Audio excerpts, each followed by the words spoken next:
Cunto hadda cunoosid videogan ha fiirsanin. Hilibka dadka hamburger ninka ka samayn jira maanta sheekadiisa nin sheega. Ninkan iga dambeeyay magaciisa waxaa la lahaa John Matheny. Sanadku wuxuu dhashay 1953. 6 sano markuu jiray aabihiisa dhintay.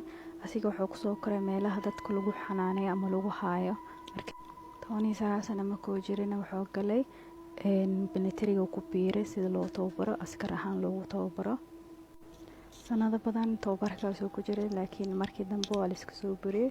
Wuxuu bilaabay inuu cabo cabitaanka iyo waxyaalaha kale la isticmaalo oo kii waa kasiisiin inaan inta ka sheega mariyo hadii ka markii iska soo buriyay noloshiisa uu iska sii watay naago aroos cunug u dhashay. laakiin cabitaankiisu uu sii cabaayay naagtiisa iyo cunugiisa. markii dambe naagtiisa iyo cunugiisa ka tageen. cunugii iyo naagta markay ka tageen ninkan waxaana qalabo sano raadinaya meel kasto ka raadiy wuu waay laakiin xanaaqo naagtiisa iyo cunugiisa u qabo wuxuu bilaabay inuu dad dilo. dadka oo dilayna waxay ahaayeen dadka darbiyaasha jiifaan ama dadka guryahooda ka soo carareen oo askarta soo dabageli karin. markuu dilayna dadka wuxuu sameynayay inuu jirkoodii duuga marabin ama oo meel ku tuur marabin. markaas fikrada ku soo dhacday inuu ganacsi furto. dadka hilibkooda inuu qasaariyo marabin fikrada ku soo dhacday ay tahay inuu hamburger gado. hamburgerkan hilibka laga sameeyay ay tahay dadka hilibkooda oo dilaayay. meesha hamburgerka inuu furto uu suurta gashay sanado badan oo gadaayay 2 sano ku dhawaad oo gadaayay ama ka badan. badanaana wuxuu ka gadaayay dadka oo truck driver-yaasha ama gaariyaasha waaweyn ka wadaan oo ka gadaayay iyo dadka laamiga iska marayaan. asiga wuxuu ku gadaa meel highway laamiga dhirirka badan oo badanaa gaariyaasha maraan laamigaas u istaagsanaa. maqaayad asigan ma u furneen just waxa u furnaa le baasha la istaagay waxaad ku gadgadinaysaa maalinta dhan habeenkii aad ka xareysanaysid waxaas oo dadkii markii ay cunayeen way ka sheekeeyeen hilibka.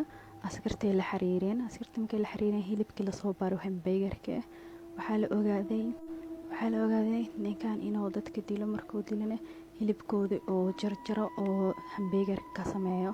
intuu hamburger ka sameeyo ma ahna intii kale tan asigana wuu cunayay. 400 kiilo ninkan noqday markii la qabanayay. magaca laakiin nanes oo lahaa oo lagu yariiso ama tiny. askartii markay wareysanayeen wuxuu ugu jawaabay hilibka dadka iyo hilibka doofaarka isku sii usoo dhadhamayaan. sheekadana sheeko jirta waa in waxyaalo badan ka tagtagay. marka sheekadoo dhameysan oo fulaa daaribtay magaciisa asoo qoraa magaciisa ku baari kartiin sheeko sax oo jirta waay YouTube-ka ama TikTok meelaha dhan way yaalaan waa ka fiirsan kartaa.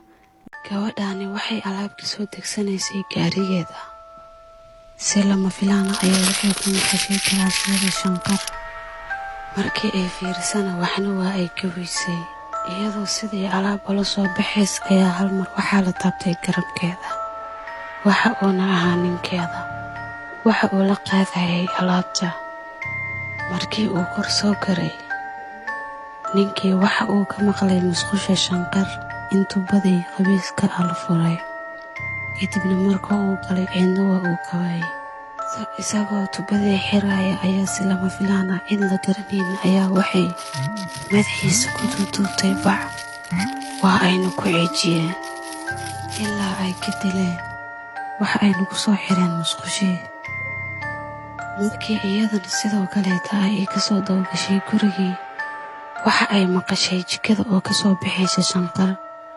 markii ay jikadii soo gashayna waxay aragtay qaanadahoo in la furfuray. markii ay qaanadihii xirxirtay waxay dhulka ku aragtay warqad oo waxyaalo la yaab ku sawiran. markii dib ay u fiirisay jikadii haddana waxay aragtay mar kaleed in la furfuray qaanadihii oo idil. markaani waa ay cabsatay waxayna u carartay dhanka kale. waxayna raadinaysay ninkeeda.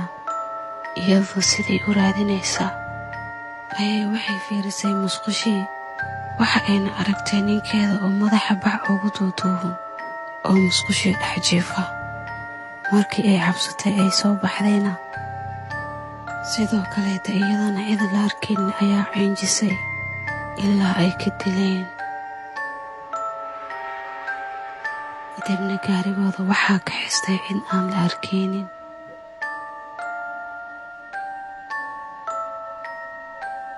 gabadhaani waxaa u soo dhacday fariin oo ka timaaday qof aan la garanayn.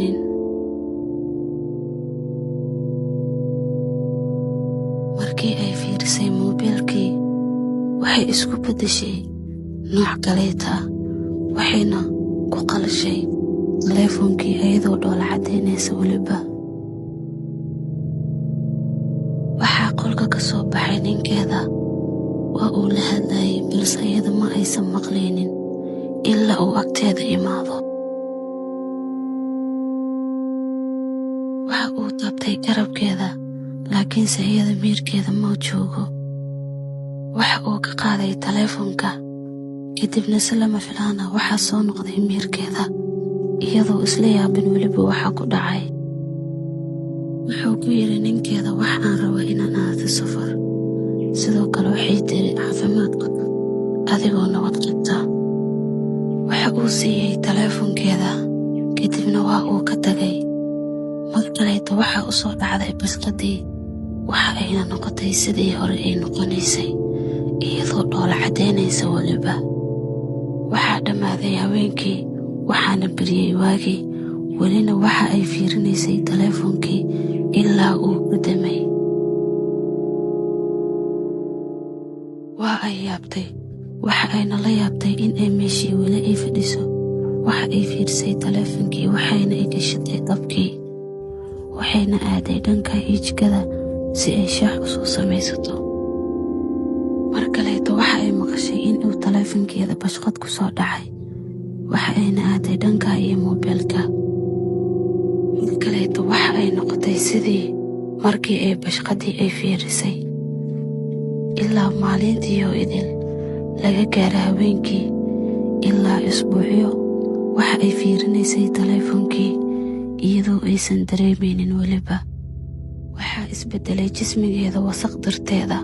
welina waxa ay fiirinaysay taleefonkii. waxaa safarkii ka soo laabtay ninkeeda. waxa uu fiiriyey hareeraha kadibna waxa uu arkay weli inay meeshii ay fadhiso. waxa uu u soo wareegsaday dhanka iyo wejigeeda si uu u fiiriyo iyada. laakiinse waxa uu arkay arrin uu aad uga naxo. waxa uu arkay xaaskiisa oo mar horeeta dhimatay.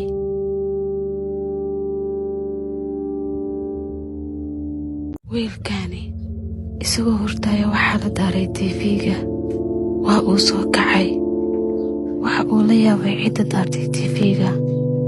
markii uu soo fadhiistay isagoo yaaban waxaa la soo gargaraacay albaabka.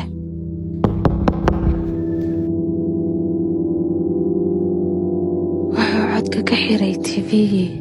waxa uuna aaday albaabka dhankeeda si uu u fiiriyo cidda soo gargaraacayso.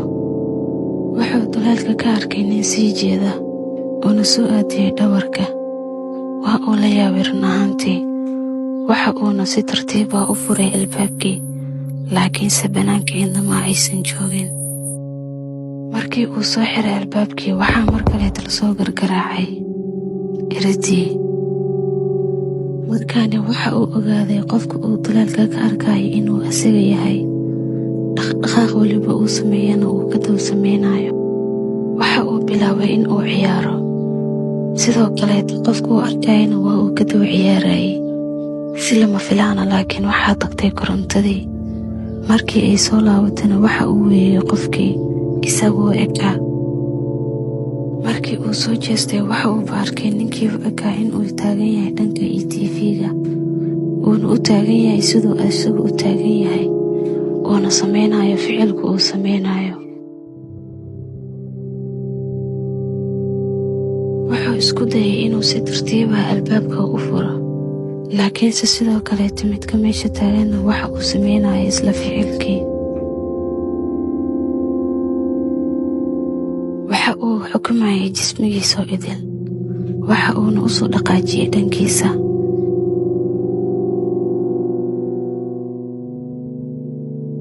markii uu u soo dhowaaday kadib